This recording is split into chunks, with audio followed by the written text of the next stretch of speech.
குருவே சரணம். கடந்த ஏப்ரல் மாதம் பஹல்காமில் நடந்த ஒரு தாக்குதல் அப்படிங்கிறது நம்ம எல்லோருடைய மனதையுமே ரொம்ப ரொம்ப பிழிஞ்சிருச்சு அப்படின்னு கூட சொல்லலாம். அதுக்கு உடனடியாக, அதாவது ஒரு நாட்டுக்கும் இன்னொரு நாட்டுக்கும் எத்தனையோ விதமான அரசாங்கத்தினாலான பிரச்சனைகள் இருக்க தான் செய்யும், அது இல்லாமல் இருக்கவே இருக்காது.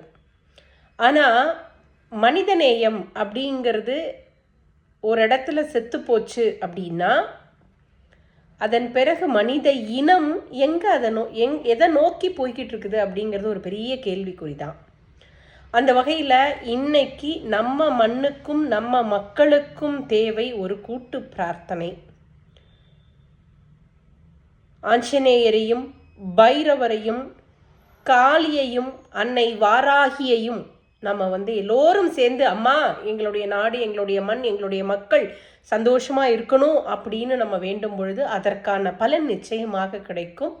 இதற்கு ஒரு முடிவு தெரியும் வரை அனைவரும் உங்களால் இயன்ற அளவு பிரார்த்தனைகளை செய்யுங்கள். ராமா ராமா ராமா ராமா என்றோ, அல்லது சிவசிவ என்றோ, அல்லது கால பைரவாய நமக என்றோ, உங்களுக்கு எப்படி தெரியுதோ, நீங்கள் ஜீசஸ் கிரைஸ்ட் வேணாலும் கூப்பிடுங்க, அல்லாஹ் வேணாலும் கூப்பிடுங்க, யாரை வேணாலும் கூப்பிடுங்க. ஆனால் இந்த மண் காக்கப்பட வேண்டிய மண்.